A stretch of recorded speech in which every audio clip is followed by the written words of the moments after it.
Ben oui, Bon, mais répondez-moi là, oui. Oui, alors, je Vite, pense parce que... il y a, si vous voulez, il y a un phénomène depuis 30 ou 40 ans de défrancisation. Cette expression, vous savez, c'est le général de Gaulle qui l'employait, la francisation, au moment de la guerre d'Algérie. C'est-à-dire que les Français, on ne leur apprend plus l'amour de la France, l'amour de son histoire, l'amour de sa culture, l'amour de sa grandeur, et on laisse les immigrés vivre comme au pays. On a renoncé à les assimiler. C'est la raison pour laquelle vous pensez qu'appeler son enfant du prénom de son grand-père, qu'il soit italien, portugais ou algérien, finalement, c'est ne pas aimer la France. Moi, je ne comprends pas. Vous dites, je protège les enfants parce qu'ils seront discriminés s'ils ont un... Oui, absolument. Ah oui, vous êtes sûr de ça? Ah oui. Mais qui discrimine? Les associations. Qui discrimine? Les patrons. Qui est le coupable? Qui est le coupable? Non, alors je peux l'enfant qui porte le prénom ou celui qui discrimine? Est-ce que je peux vous répondre? Ben oui, mais je vous pose une question. Mais je vais vous répondre. Et c'est très intéressant ce que vous dites. Il y a une étude très intéressante de 2010 de chercheurs français et américains pour Sciences Po qui s'appelle l'étude Diouf. On a pris 3 faux CV. Le premier, un CV repère qui est Amélie, on voyait un nom très français, Amélie Lombard. Et 2, on a pris un nom Marie avec un nom africain, Marie, autre chose, et on a pris un prénom Khalidja avec le même nom. Oui. De quoi on s'est aperçu?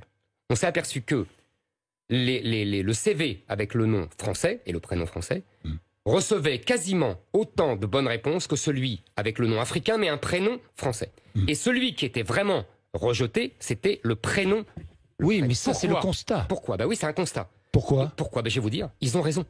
Parce que il faut donner des preuves. Le discriminateur a raison. Le discriminateur a raison. Il ne doit pas être poursuivi. Non. Je sais qu'il est poursuivi aujourd'hui. Mais oui. Je sais, je connais la loi. J'ai moi-même été condamné parce que j'avais dit justement qu'il ne devait pas être poursuivi. Oui. Mais ce que je veux dire, c'est que depuis 150 ans qu'on a une immigration. Elle est italienne, vous l'avez dit vous-même.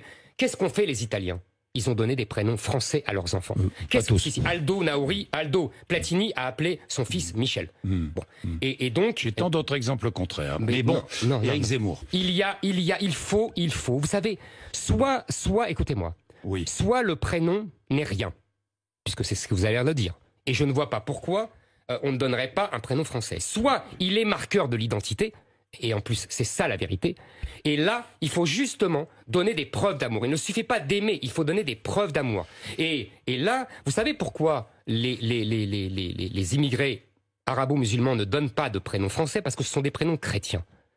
Ils ne veulent pas, ils veulent persévérer dans leur être islamique. Et c'est pour ça qu'ils s'appellent Mohamed. Mais souvent parce que c'est le prénom de leurs ancêtres, ça leur rappelle leur terre natale. Jean-Jacques Bourdin, est-ce que mon grand... Attendez, non. Est-ce que vous croyez que mon grand-père n'avait pas d'ancêtre? Non, mais... Est-ce que vous croyez que mon grand-père n'avait pas de père? Vous êtes un assimilé parfait. Est-ce que vous croyez que mon... Pas parfait, on n'est jamais parfait. Non, mais est-ce que vous croyez que mon grand-père n'avait pas de père? Je déteste cet argument. Est-ce qu'il y a les sous-hommes et les surhommes? Il y a ceux qui... Il y a ceux qui se sont pliés à la règle. Je vous rappelle que c'était une loi de 1803 jusqu'en 1993 et qu'il y a d'autres qui doivent s'émanciper de la règle. C'est ça que vous êtes en train de me dire? Non, je vous dis simplement que pour honorer ses ancêtres, parfois dans des familles, et même souvent, on a envie de donner le prénom de son grand-père. Je le sais, mais je le sais. Et on peut le donner en deuxième. C'est pas une question. Mais je sais. On peut le donner en deuxième prénom. On peut le donner en deuxième prénom. De temps en temps, il faut honorer la France aussi, Jean-Jacques Bourdin. Mais on l'honore, la France. Non, on l'honore pas. Ah, tiens, l'équipe de France de football. Vous êtes amateur de football.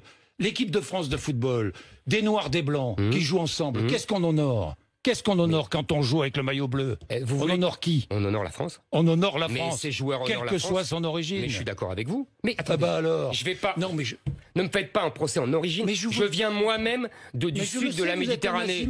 Alors moi, je suis devenu. Non, mais. Alors vraiment, ça ne me touche pas ce genre d'argument.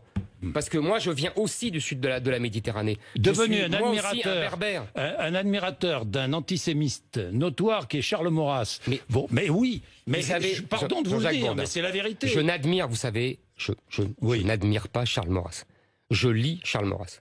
Comme je lis Barès, comme je lis Jaurès, comme je lis Léon Blum, comme je lis Zola. Vous ne voulez pas terminer comme Jacques Bainville, hein?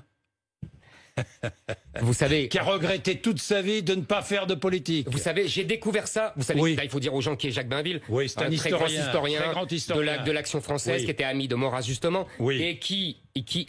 Je peux avoir une minute là-dessus, parce que ça va vous intéresser. 30 secondes, absolument. J'ai une dernière question à vous En 1920, nous sommes en 1920, après la Première Guerre mondiale. Oui. Il a